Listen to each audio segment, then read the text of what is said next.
Assalamualaikum warahmatullahi wabarakatuh. Waalaikumsalam warahmatullahi wabarakatuh.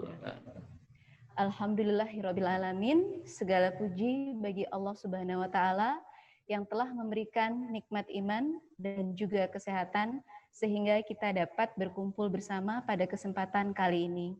Kesempatan yang mungkin pertama kalinya kita adakan yaitu webinar atau seminar berbasis online. Semoga Allah Subhanahu wa taala melimpahi keberkahan dan melancarkan acara webinar hari ini dari awal sampai akhir nanti. Amin ya robbal alamin. Sebelumnya saya ucapkan terima kasih kepada yang terhormat Bapak Agus Sudarmadi selaku Direktur Informasi Kepabeanan dan Cukai, Bapak Irham Habib selaku Direktur Penjaminan Mutu INSW, Bapak Yuki Nugrahawan selaku Ketua Alfi atau ILFA, dan kepada Bapak Subagio selaku Komisaris PT Gateway Container Line. Terima kasih kepada Bapak-Bapak sekalian yang telah menyempatkan diri untuk hadir dan mengisi acara pada webinar yang kami adakan pada hari ini.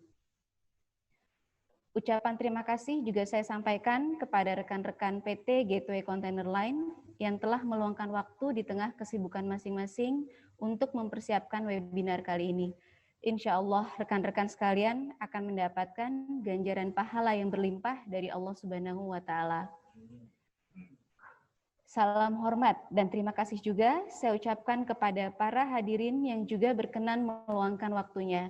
Semoga hingga selesai ya, karena di akhir acara akan ada pembagian door prize, itu laptop, iPad, dan Samsung S10. Tapi hanya untuk yang stay sampai akhir. Oke, sebelum kita masuk ke acara utama, supaya lebih semangat juga, mari kita dengarkan lagu kebangsaan kita, Indonesia Raya.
Terima kasih.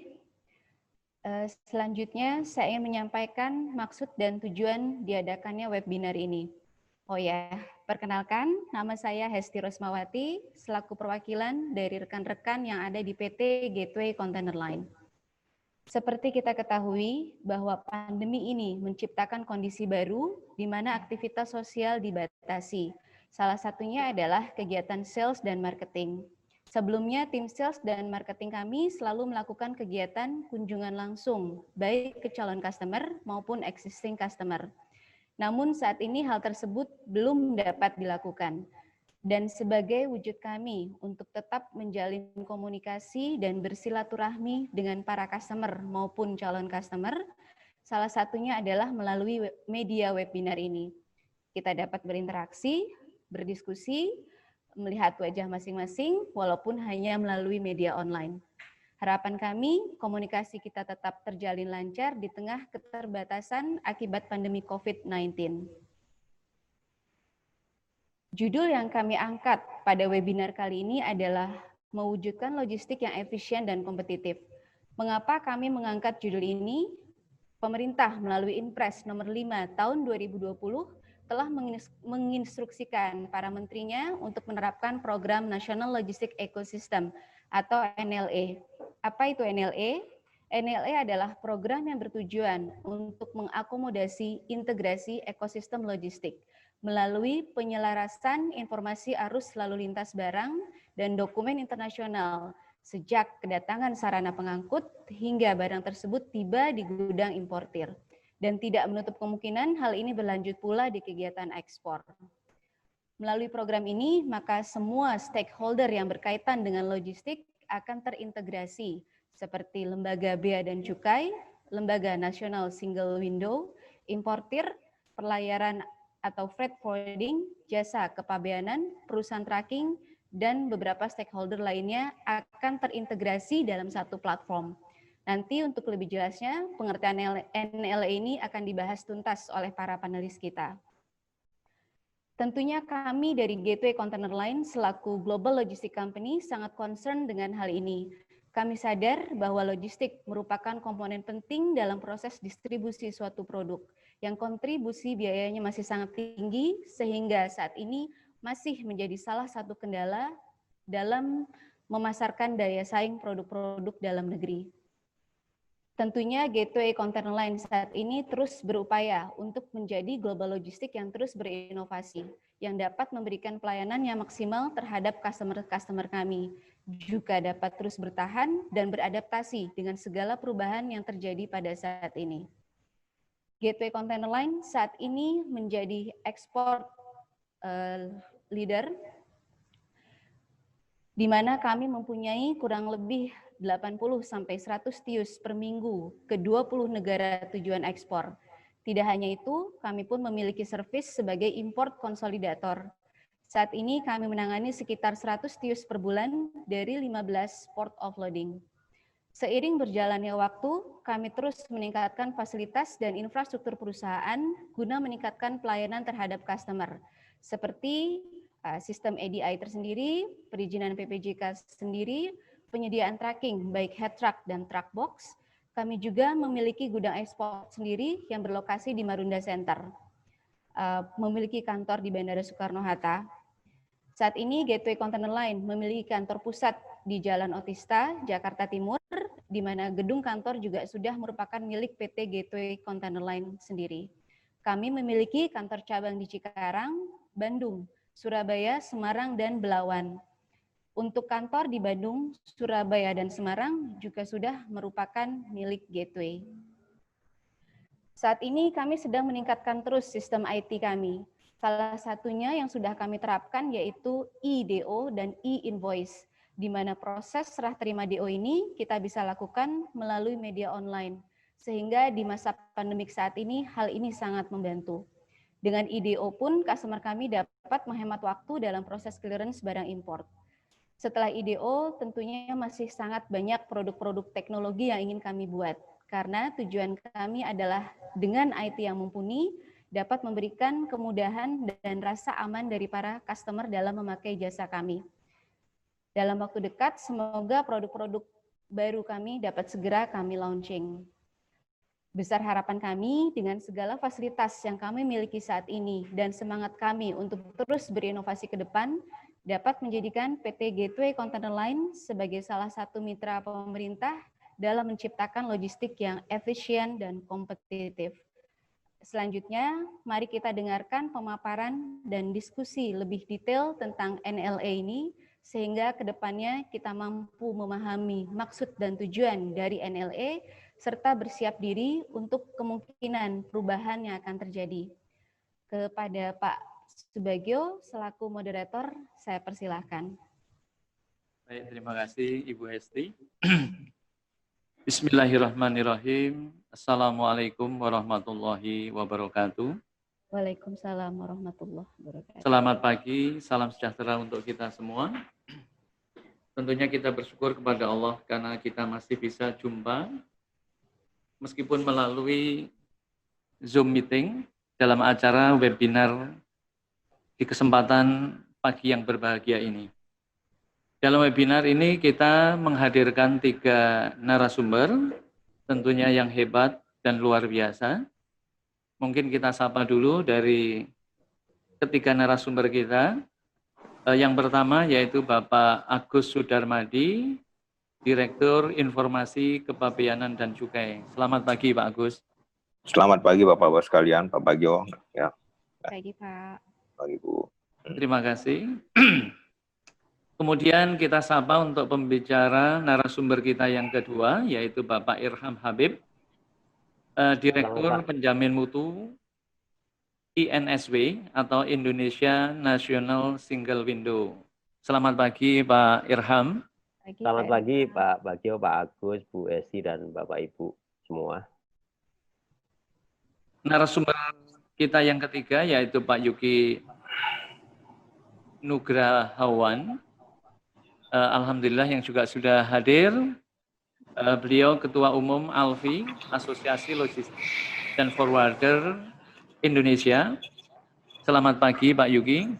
Selamat pagi Pak, izin Pak, saya Satrio Wakil Ketua. Jadi Pak Yuki yang menuju sini, jadi sebentar lagi akan hadir, minta maaf sebelumnya, segera akan bersama kita. Baik, terima kasih Pak Satrio yang sudah hadir. Adapun peserta, ini mungkin untuk informasi Bapak Agus, Pak Irham, dan Pak Satrio, bahwa sudah hadir. Diskusi ini diikuti yang pertama dari kalangan pelaku usaha ini Pak, jadi dari industri atau manufacturing. Kemudian yang kedua juga ada akademisi, yang ketiga juga media. Untuk jangkauan coverage dari audien atau peserta, yaitu Jakarta, kemudian ada yang di Cikarang, ada yang di Bandung, ada yang di Semarang, ada yang di Surabaya, dan ada yang di Medan. Jadi mungkin yang tadi kita sampaikan ke Pak Irham, mungkin hikmah dari COVID sehingga saat ini kita menggunakan Zoom meeting, sehingga bisa diikutin tidak hanya yang ada di Jakarta. Mungkin sebagai prolog tadi juga sudah disampaikan oleh Ibu Hesti. Untuk webinar kali ini mengangkat tema mewujudkan logistik yang efisien dan kompetitif. Namun sebelumnya juga saya sapa untuk audien, tentunya Bapak dan Ibu yang sudah berkenan bergabung, yaitu dari kalangan pelaku usaha. Kami mengucapkan terima kasih. Kemudian dari akademisi, ada Pak Agus Wahyono dari Universitas Satya Negara. Kemudian dari media, yaitu dari Indonesian Shipping Gazette, hadir Pak Damas dan Mas Hadi. Baik, sebagai prolog, dengan ditanda tangannya Impres nomor 5 tahun 2020 tentang penataan ekosistem logistik nasional pada 16 Juni 2020 oleh Pak Jokowi. Impres ini diterbitkan guna, mungkin tadi juga kita sudah bahas di non formal dengan Pak Irham. Yang pertama, meningkatkan kinerja logistik nasional. Mungkin kalau harapan dari Pak Menko, Pak Erlangga Hartarto, dari logistik cost 24%, terreduce atau turun menjadi 17%. Kemudian yang kedua, memperbaiki iklim investasi. Kemudian yang ketiga, meningkatkan daya saing perekonomian nasional. Namun realita, kondisi logistik kita saat ini masih adanya masalah di dalam inefisiensi logistik. Yang pertama ada duplikasi dan repetisi, yang kedua tingkat penerapan otomasi, yang ketiga sistem logistik, yang keempat inefisiensi distribusi barang, yang kelima belum ada platform logistik hulu hilir. Tentunya harapan dengan membangun nasional logistik ekosistem platform ini menjadikan satu solusi. Kemudian NLE adalah ekosistem logistik yang tadi juga sudah disinggung, menyelaraskan arus lalu lintas barang dan dokumen internasional sejak kedatangan sarana pengangkut hingga barang tiba di gudang. Yang kedua, berorientasi pada kerjasama antar instansi pemerintah dan swasta melalui pertukaran data, simplifikasi proses, penghapusan repetisi, duplikasi, dan penggunaan profil bersama atau single profil. Baik, untuk teknis kolaborasi nasional logistik ekosistem akan dibahas oleh ketiga narasumber yang tadi kita sudah sebutkan. Namun sebelumnya untuk tata tertib, pertama mohon nanti untuk Pak Agus, Pak Irham, dan Pak Yuki, bahwa masing-masing narasumber kami beri waktu 15 menit untuk menyampaikan materi atau paparannya. Kemudian nanti kedua kita ada session question and answer, yaitu 40 menit, terbagi menjadi 2 session. Yang pertama 3 penanya, yang ke session kedua juga 3 penanya. Kemudian untuk yang poin ketiga, penanya menyebutkan 1, nama, perusahaan, kemudian narasumber yang dituju. Pertanyaan disampaikan melalui online chatting, jadi mungkin semenjak Pak Agus nanti untuk menyampaikan materi, kemudian disambung Pak Irham dan Pak Yuki, silakan untuk dikirimkan untuk pertanyaan-pertanyaan, mungkin biar tidak terlupakan. Yang ketiga, yang ke poin kelima, kemudian tadi sudah disampaikan juga bahwa ini ada door prize-nya sehingga diharapkan untuk audien bisa mengikuti hingga akhir. Untuk mempersingkat waktu,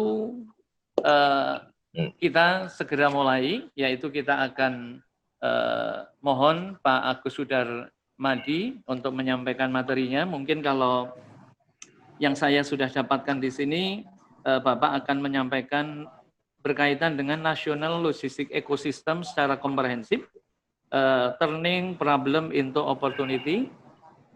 Dan sebelumnya mungkin saya akan bacakan secara singkat ini untuk CV dari Pak Agus Sudarmadi.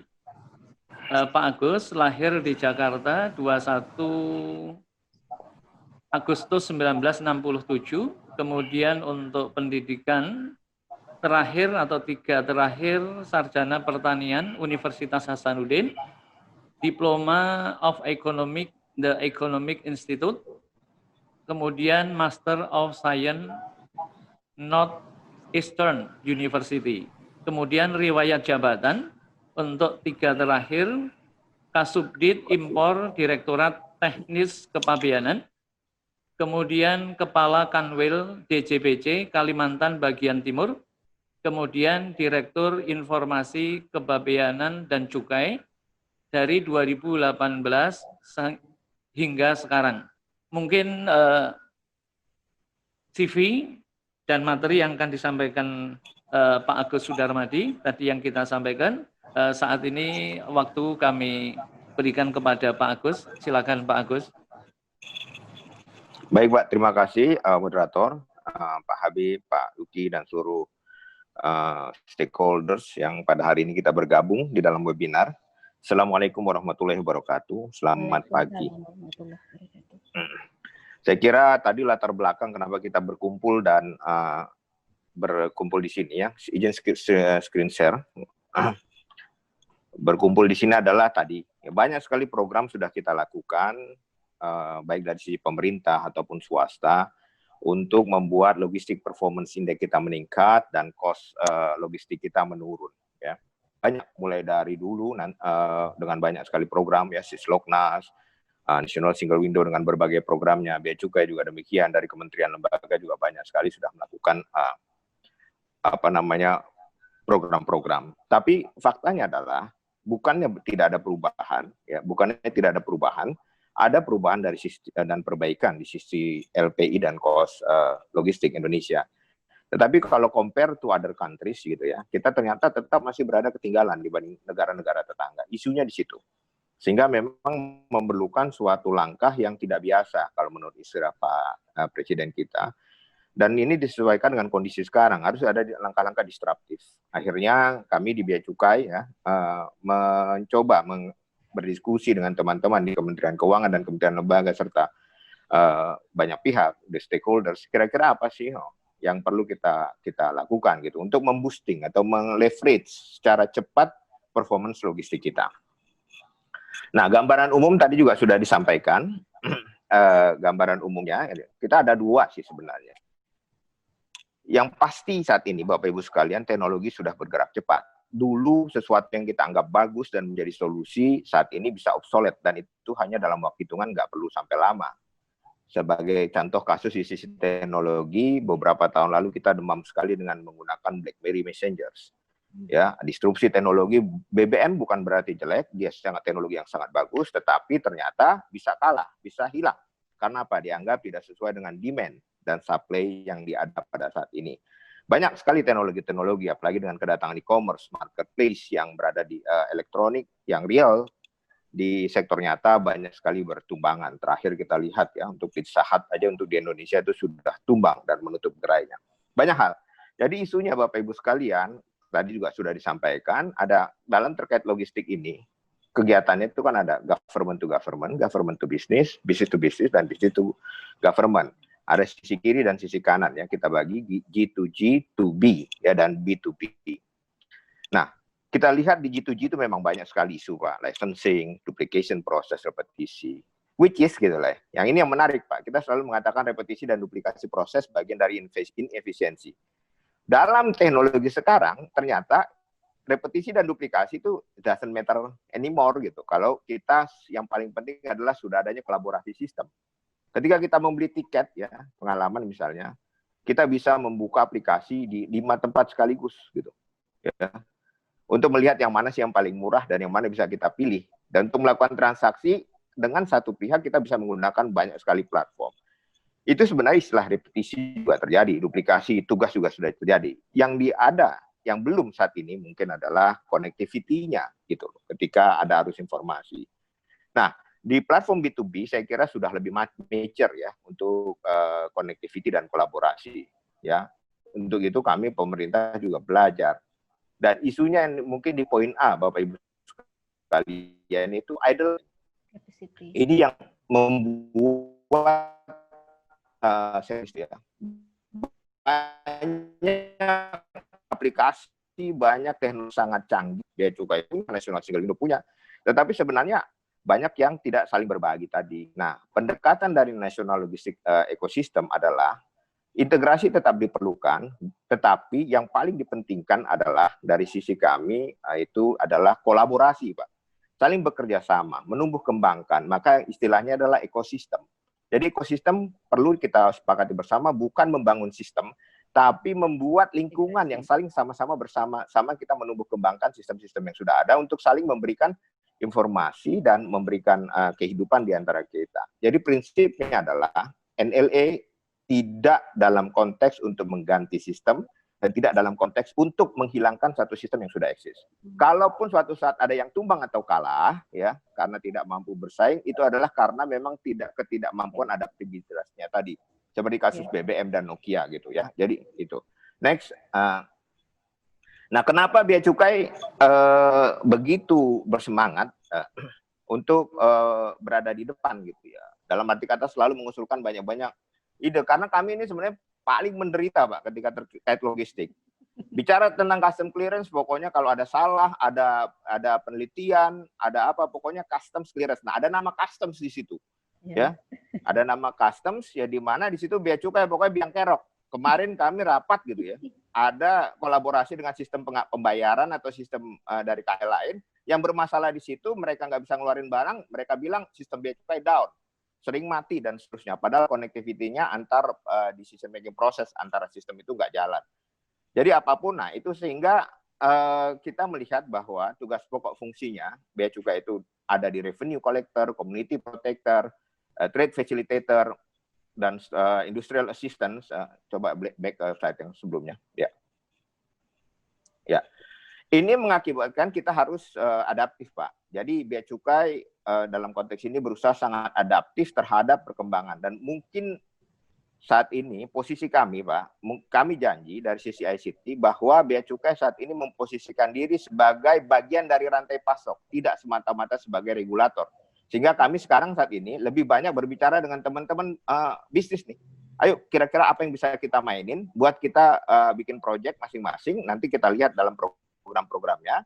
Sementara untuk government to government akan lebih banyak ditangani oleh National Single Window, ya. Sehingga kita posisi CISA saat ini Bea Cukai adalah part of logistic supply chain. Jadi sama Pak, kita setara nih, ya. Dan data-data kita akan kita buka, kita bagi, ya. Yang penting adalah tadi integritas dan kemauan untuk saling tumbuh kembang bersama. Istilahnya, ayo kita untung bersama-sama. Kenapa Bea Cukai begitu bersemangat? Kan nggak dapat apa-apa, nggak dapat cuan, nggak dapat profit. At the end of the time, Pak, kalau usaha Bapak Ibu sekalian jalan, itu revenue collector, Pak, pajaknya, Pak. Itu yang paling kita sarah. Jadi itu di situ. Next ya, lanjut. Itu kami lihat, jadi Bapak Ibu sekalian, kita mulai sebenarnya 2007 udah ada single window ya, itu sangat bagus sekali, dan nanti mungkin Pak Habib akan lebih menerangkan banyak sekali programnya. Tetapi memang tadi metodenya integrasi, sementara ada kebutuhan lagi collab-nya. Sekarang kan collab itu nambah subscriber itu, Pak, nambah viewer, nambah untung. Ya, collab artis ini, tapi begitu collab viewernya nambah. Nah, kita juga pengen begitu. Kita collab antar sistem, ayo Bapak Ibu sekalian, collab, viewernya nambah, subscriber nambah, untungnya gede, kan gitu ceritanya ya. Nah, dari sisi kesiapan teknologi, maka posisi CISA adalah sekarang sebagai National Logistic Enabler, Pak. Nanti kita akan buka OPI kita, monggo siapapun yang mau bekerja sama langsung dengan kita buka. Dan ada beberapa nanti contoh-contohnya yang sudah dilakukan oleh teman-teman yang ternyata lebih cepat ngendusnya nih Bapak Ibu sekalian. Cepat ngendus, datang ke kita buka, nah, itu bisa dilihat, saya nggak mau nyebut nama nama produknya, customer-nya tambah banyak, katanya gitu. Alhamdulillah Pak, untung ya syukur, jangan lupa bayar pajak, kan gitu. Pokoknya kalau udah untung harus bayar pajak, kalau nggak bayar pajak, nanti kita stop aliran datanya, gitu ya. Lanjut. Nah, terkait data exchange-nya Bapak Ibu sekalian, kenapa kita begitu confident dengan konsep kolaborasi? Karena saat ini, karena tugas pokok fungsinya tuh kita di Bea Cukai itu terkoneksinya bukan hanya dengan Indonesia saja, Bapak Ibu sekalian, sudah dengan negara-negara lain. Yang satu menarik nanti, yang harus segera kita tunggu adalah program Your Export Become My Import. Ini teman-teman harus waspada betul, terutama pelaku impor dan ekspor. Kita mulai dengan Singapura, saat ini on progress dengan Cina dan beberapa negara lain. Your Export Become My Import itu adalah program di mana dokumen ekspor dari suatu negara pre-populated masuk ke sistem bea cukai di kita menjadi dokumen import. Ya, artinya apa? Udah nggak boleh bercanda lagi ngisi data, titik gitu ya. Nah itu karena apa? Pre-populated dari negara asal itu kan memudahkan di satu sisi, tapi juga membuat Bapak Ibu sekalian harus sudah mulai lebih transparan melakukan aktivitas. Demikian juga dengan ekspor. Dokumen ekspor kita nanti akan di repopulated diambil sebagai dokumen impor. Nah ini please kami mohon pada stakeholder, udah jangan bercanda lagi ngisi ekspor. Karena dokumen ekspor beda dengan impor. Kalau impor kan kita rules-nya strict ya. Salah dikit kita suruh benerin. Tapi kalau ekspor karena untuk kemudahan, kadang-kadang banyak field-field yang kita kasih kelonggaran. Istilah kilogram dan ton itu akan bermasalah di negara lain.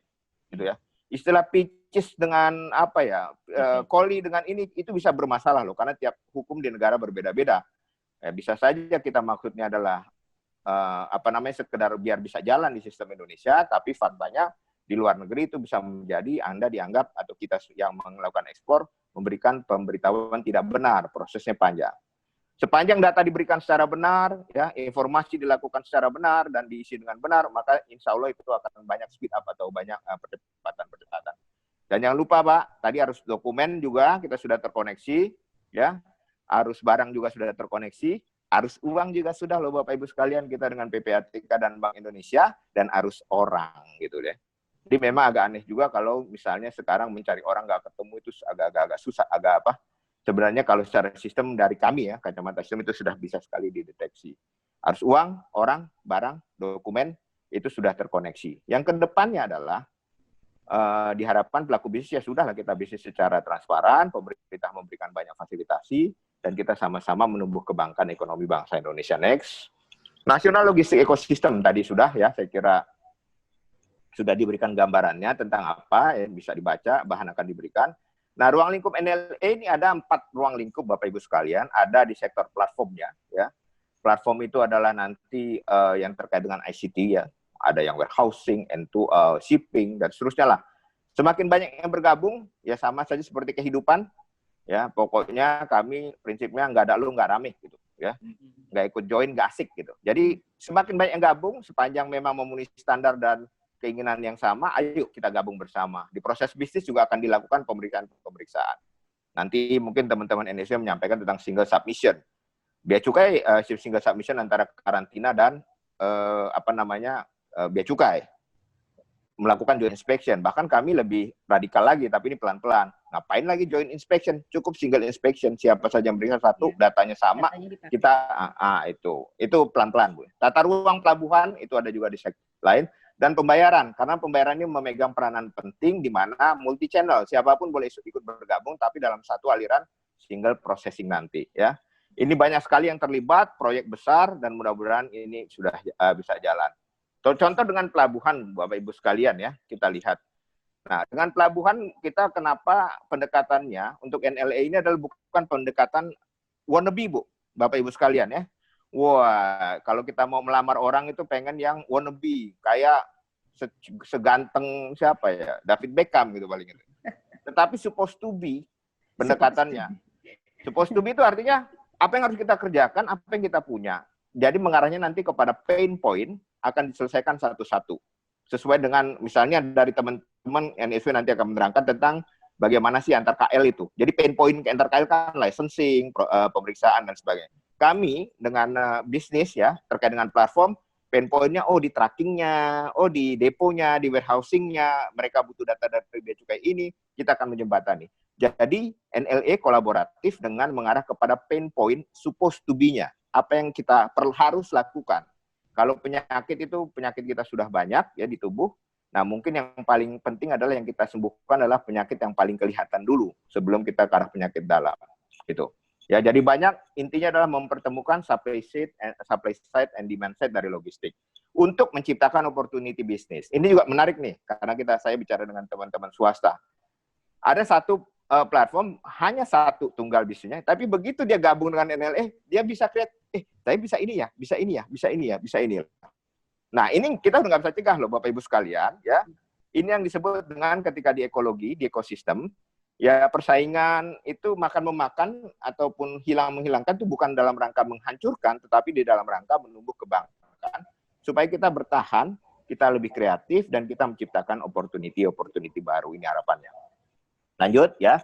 Dan pendekatannya Bapak Ibu sekalian, next slide, adalah open API ya Bapak Ibu sekalian, teknologinya, kolaborasinya, end-to-end tracking, kolaboratif, reduce complexity. Saya kira ini adalah istilah-istilah teknis, tapi intinya gini, kita saling lamar-melamar, buka pintu menjadi keluarga besar. Itu aja lah bahasa sederhananya. Jadi nggak ada lagi nanti suku bea cukai sendiri, suku ini sendiri, dari teman-teman bisnis tracking sendiri, nggak. Kita gabung, tadi nggak ada lu nggak rame, kita duduk bareng, apa yang akan kita kerjakan. Kalau ada penyakit, kita selesaikan bersama. Jadi dengan menggunakan open API, akan dibuka, dulu kan data bea cukai kayaknya keramat banget. Kenapa bea cukai mengambil posisi ini Bapak Ibu sekalian? Karena kami menyadari bahwa bea cukai saat ini datanya karena tadi connectivity dengan begitu banyak instansi itu kalau dalam konteks teknologi sudah menjadi produser yang bisa dikonsum datanya oleh teman-teman yang membutuhkan. Nah, kami akan memberikan sepanjang memang sesuai dengan rules and the games-nya dan peraturannya kepada teman-teman untuk bisa mempermudah bisnisnya. Jadi kami buka itu ya dengan metode open API. Lanjut. Nah, ini kira-kira konsepnya Bapak Ibu sekalian, dan National Logistic Ecosystem yaitu tadi CISA juga merupakan platform tersendiri yang bisa koneksi nanti dengan banyak pihak ya, baik melalui NSW ataupun bisa kita langsung dan ya dengan government, dengan bank, dengan tracking. Ayo, kami sudah open, kami buka, tinggal duduk. Nah, masalahnya begitu ini keumumkan, ini yang keberapa ya teman-teman dari Gateway ini? Antrian udah mulai panjang nih Bapak Ibu sekalian. Jadi ya cepet, ayo kalau memang setelah dari webinar ini kita stop diskusi yang banyak-banyak gitu tadi wannabe ya, jadi pangeran cantik putri cantik. Ayo kita bekerja supposed to be. Kami sangat open di tim NLA untuk menerima kehadiran Bapak Ibu sekalian untuk diskusi dulu kira-kira apa yang kita bisa create ya. Itu pendekatan pertamanya. Jadi kita sangat open. Ini contoh-contohnya ya. Harapannya begini Bapak Ibu sekalian ya, kalau sudah melakukan kolaborasi, next please. Nah, melakukan kolaborasi gini, Kebayang nggak Bapak Ibu sekalian suatu saat, kalau sekarang kan orang ke portal-portal nih, mau urusan ini ke portal ini, mau urusan ini ke bea cukai. Nanti dari handphone Bapak Ibu sekalian, misalnya let's say gateway dia punya platform, begitu ada urusan dengan gateway, mau urusan bea cukai, tinggal klik di situ aja, Bu. Nggak usah lagi masuk ke rumah bea cukai. Kenapa? Kita kan sudah satu pintu, sudah satu keluarga, mengalir gitu loh. Kan asik tuh. Nanti mau urusan dengan yang lain di situ juga, harapannya begitu. Sehingga dari manapun orang mengakses, itu akan dapat kemudahan untuk melakukan transaksi atau proses bisnisnya. Ya, lanjut. Ini beberapa program kerja. Saya kira nanti kita detail teknis, monggo saja kita detailkan. Tapi yang kita sudah mulai, pertama kalau dari sisi bea cukai sebagai pelaku menempatkan diri sebagai pelaku logistik, Bapak Ibu sekalian, kita lihat pain point-nya adalah di tracking. Kenapa? Tracking kan kecil. Jangan salah Bapak Ibu sekalian. Ongkos logistik salah satu di trade, mulai dari ada dulu dwelling time, IBT dan seterusnya.